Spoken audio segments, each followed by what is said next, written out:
Hello, and welcome to another edition of the Audible Waters podcast. I am your host, Ralph Jesperson. Decades ago, I had this experience, which is the single most sobering one I have ever had.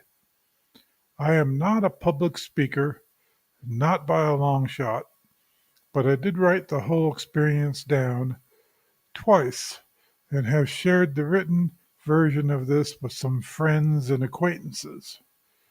Now I make the whole thing available to anyone who stumbles upon it on YouTube. Here's the written version, plus an audio reading of it with a better voice than I have. This event occurred in April of 1998.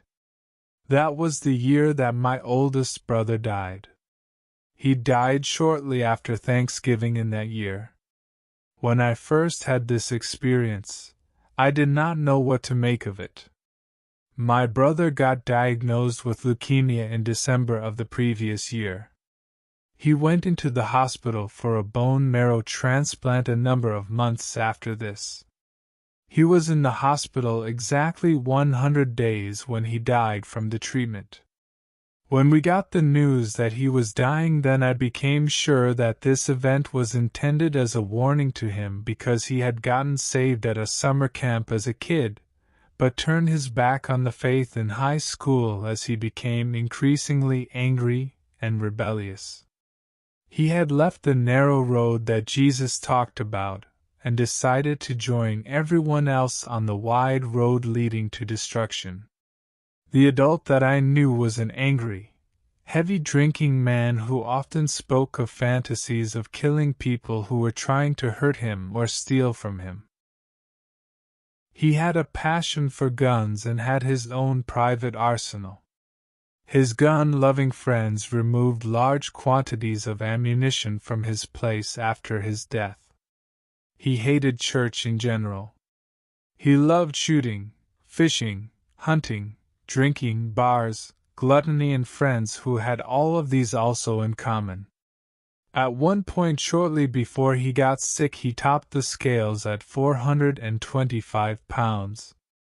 He smoked unfiltered Camel starting in high school, but died a non-smoker after one day he had a coughing fit where he kept coughing up black fluid from his lungs. The reality of what he was doing to himself shocked him that day, and then he threw away the cigs and quit cold turkey. A friend later in life told me that everyone that he had known who once smoked unfiltered Camels was dead from leukemia. This is the brother that I knew at the time I had this sobering experience that I now share with all listening. In it, I was standing outside the front of my house in Phoenix that I owned at that time. I was looking up at the northwest part of the sky. I saw this big pyroclastic cloud moving rapidly towards me. I knew that this was the end. I watched it approach, and it hit so fast and hard that I felt nothing. I died faster than my brain could register the pain in this experience. Then I instantly found myself standing in what was a sea of white. There was no ceiling, or walls, or even a floor. I was standing on nothing and I could see nothing but this white light in every direction. I thought to myself, well, that is that. Now is time to see what heaven actually looks like. Then I waited for something to happen. A thick, white rope dropped down from above me. The end was dangling there at just an arm's length away from me. I looked up and I could not see the other end of it. It just appeared to go up into infinity. I thought this must be how I get to that place we call heaven. I reached out with my right hand and firmly took a hold of the rope. Then I felt this sensation like I was being pulled upwards with this rope at an incredible speed, although I still felt weightless, so I was not straining against my weight like I would when I tried to climb the rope in gym class. This sensation of movement continued for quite a long time. Then suddenly it stopped, and I found myself again standing inside an area of white light with nothing visible besides that light, not even a floor. The rope had disappeared as well. At this point in time, a series of crude charcoal sketches flashed before my eyes. They were on poster board that was about 18 inches long and wide. They were outlines of objects that I recognized from my previous life on Earth. They flashed before my eyes for a second, and then disappeared. Then another would appear in a different part of the room again for just a second before disappearing. This kept happening for some time as I saw a lot of these. I recognized them when I saw them, but as soon as they were gone, I could not remember what it was that I had just seen. And then everything went black and I found myself sitting now on something cold, like a bench made of concrete. The room was pitch black, and now I could not see anything.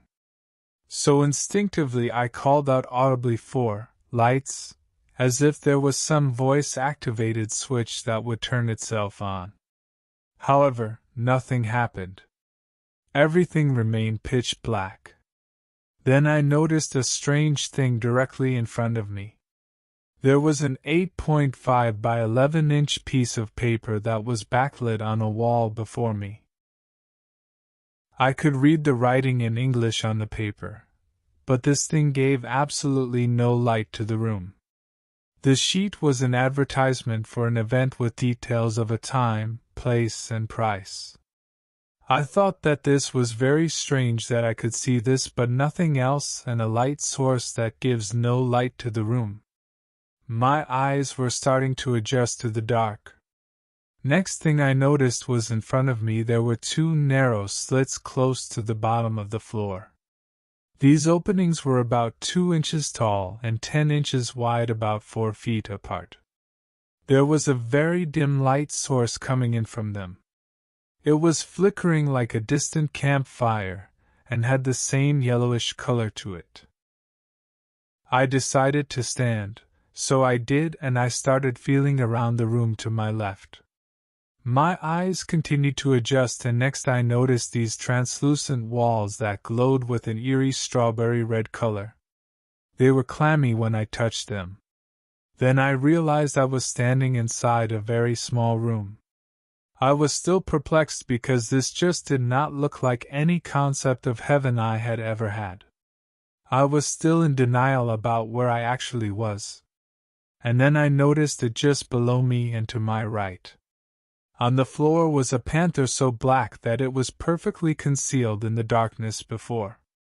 I thought I was alone, and so it scared me. It was close enough to easily bite one of my legs.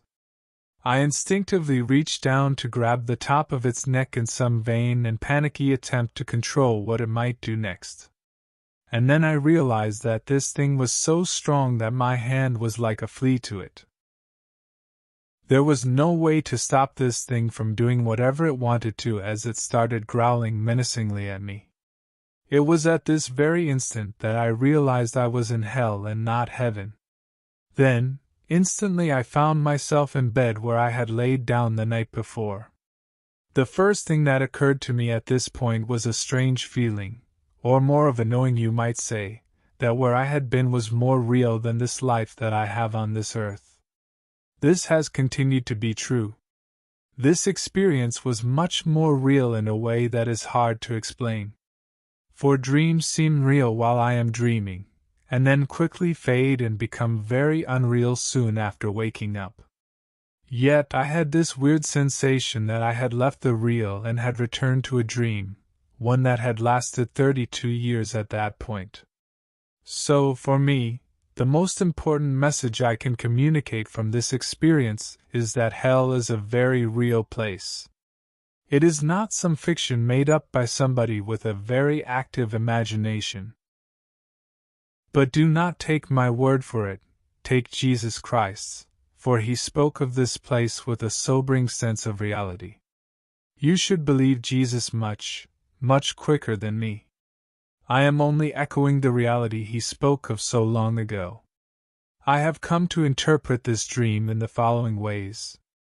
The dream was first and primarily a warning to my brother about where he was headed. God knew that he only had a little over 6 months left of his life. God wanted to warn my brother to turn back before it was too late. The first part was about the journey of the spirit into the afterlife, which is something that truly exists.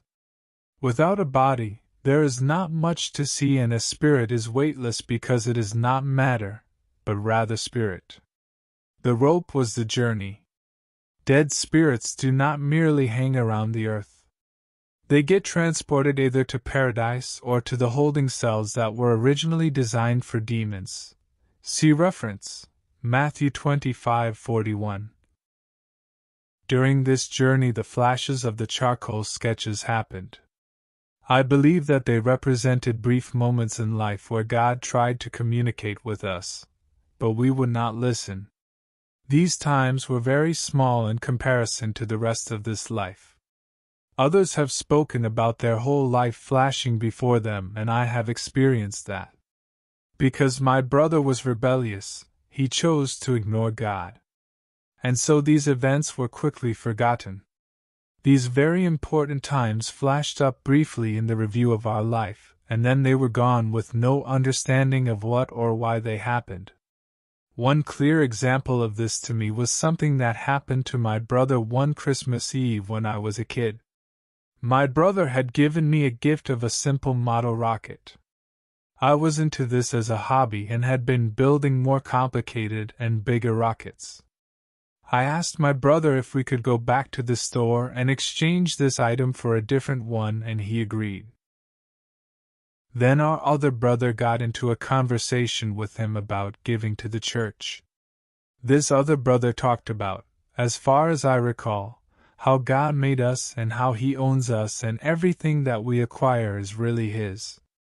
Therefore, it is not unreasonable to give a certain small portion of this back in order for the local church to be able to continue to function. They argued about this for a while as their views were opposites of each other. Then this other brother prophesied without, I think, even realizing it.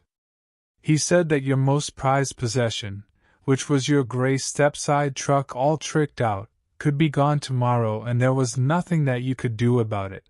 So you had better not remain stingy and greedy with giving.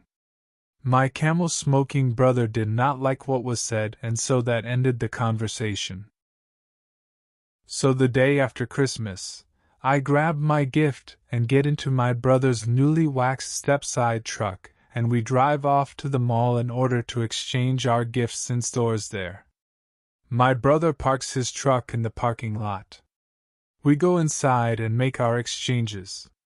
Some time later we head back into the parking lot, but my brother cannot find his truck anywhere. He contacts the mall police, which call in the real police, and my brother reports his stolen truck. About a week later, my brother gets a call back from the police. They have found what is left of his favorite possession.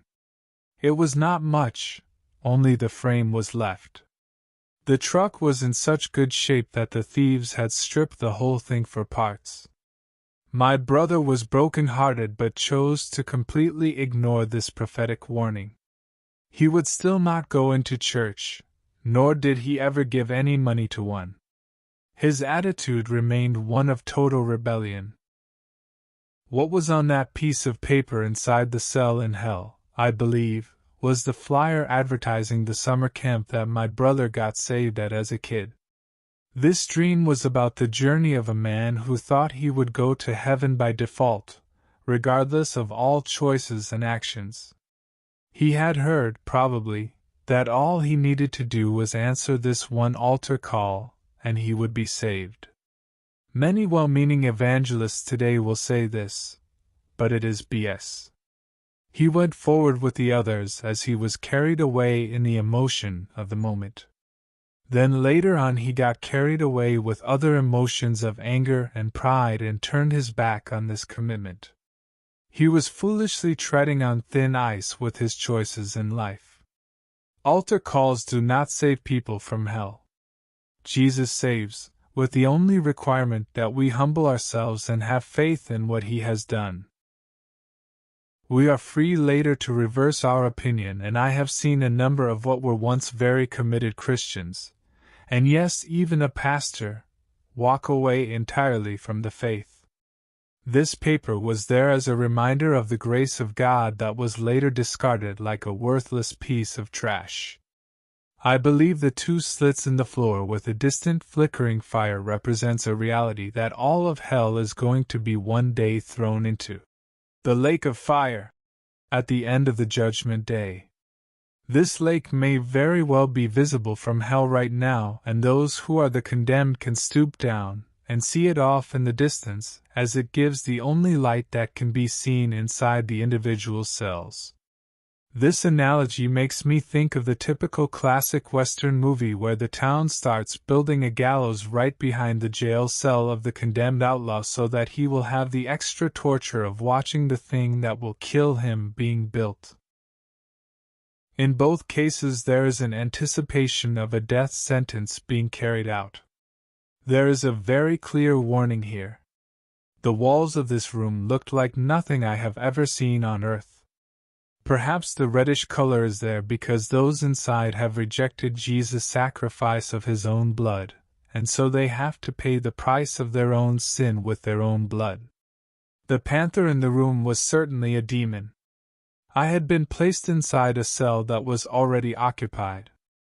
I have heard that one of the worst things about being inside of a U.S. prison is the company of certain of the other prisoners. Hebrews 2 verse 7 talks about how Jesus in His human form was lower or less powerful than angels. If this is true of Jesus, then think about how much weaker regular humans who are not the Son of God are in comparison to angels, including the fallen ones we know about. This hell is not a place anyone would want to be, just for the company alone, let alone all the other strong negatives like a cold place to sit, clammy walls, reminder that you had a chance to get out of this and did not follow through completely with that opportunity, and constant darkness. After getting out of bed that morning, I decided to write it all down. I started with a pencil and paper, but after writing the date and a few words, I decided to switch to my personal computer. I typed the whole thing up and then went about editing it down.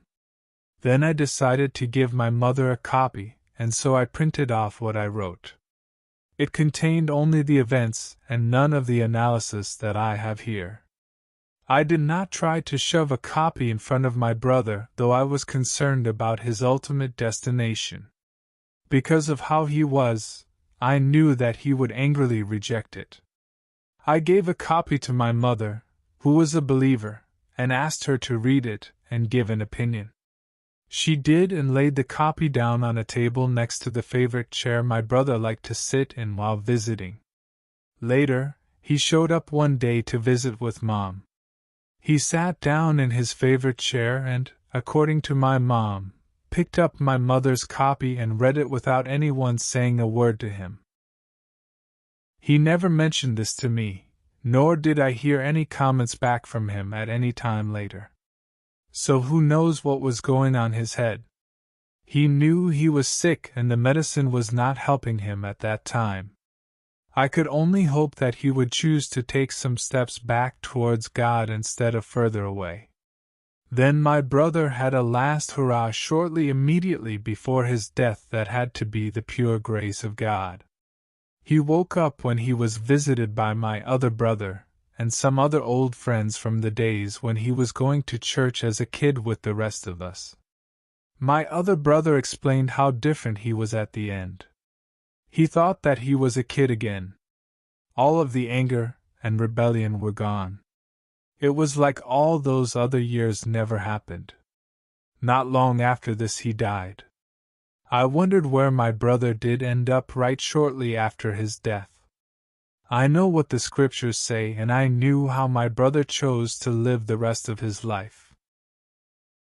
I could argue an opinion of ultimate destination either way based on what I know of them. But my understanding and opinions are not what ultimately will judge anyone. Just because we think or want someone to get to heaven or go to hell does not mean that those things will be what actually happens. A hard drive crash in 2008 caused me to lose the original copy, so I have had to write it all out again here many years later. I also want to say that I do not imagine to take the specific things that I saw all too literally. Hell exists in another realm entirely, and is not like Earth. When men die and go there, it is quite likely that absolutely nothing in that experience resembles anything that they experienced before.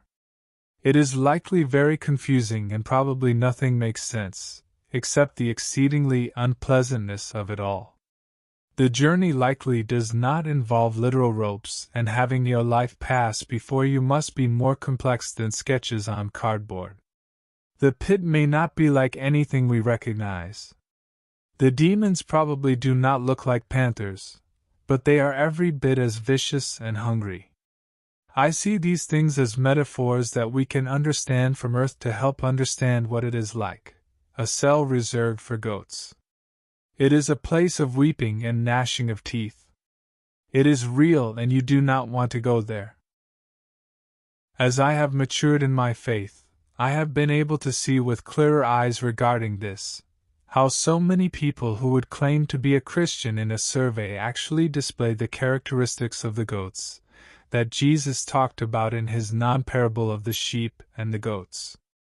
Jesus does not know the goats, and they act in ways that are the exact opposite of what he taught to his flock. These people do exist, and Jesus very plainly states what their end will be.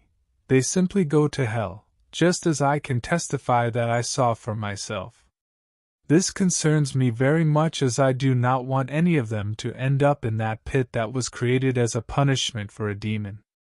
But the choice is theirs and yours. True salvation comes by choosing to become a real disciple who wants to know Jesus better, and not second or third hand through some priest or celebrity. It has to be first hand, for if Jesus does not know you when you die, according to him, you are lost. Through actually following Jesus' teachings, you will stop acting like a goat, and will start acting like a sheep. You will not be claiming to know Jesus second or third hand, for you will actually know him, and he will change your character and desires for the better.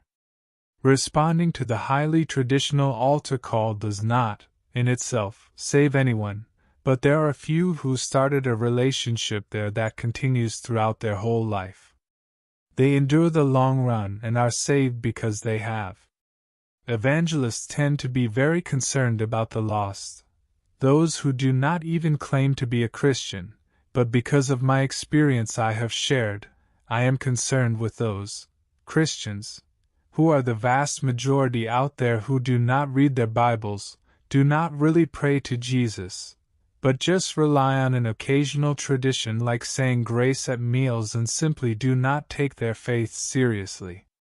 When I was young, I was just like that, and I was a complete and total mess. There is no peace in that way of living and no real hope. There is a better way to live and a much better way to die. I also share this because it has changed what motivates me in life. I remember that feeling I had of utter despair that I was in hell, and that, unlike our human prisons, this is a permanent thing, that lake of fire. That was more real than this life I have lived now for close to 6 decades. It motivated me to be a whistleblower on one of the biggest Christian missionary and charity scams to date. It causes me to not pull my punches when talking about goat Christianity. Talking the way that I do makes me unpopular to many self-proclaimed Christians. This life is a test life, and it is the only one that we will ever get. Mess up this test, and there is no second chance. Those who are getting rich here off of selling a false Christianity are gaining this world but losing their very soul. They have sold their soul for something that is worse than a bowl of soup. They sold it for a septic tank that is running over. Jesus makes it plain that they are profiting not at all, in terms of the second and very permanent life. And so I have shared what I have to better explain what I have done, and why I write the way that I do. I will eventually share much more than this here, for whomever might stumble upon it through YouTube's algorithm. May you finish your own race as a sheep, for the alternative I recommend to no one.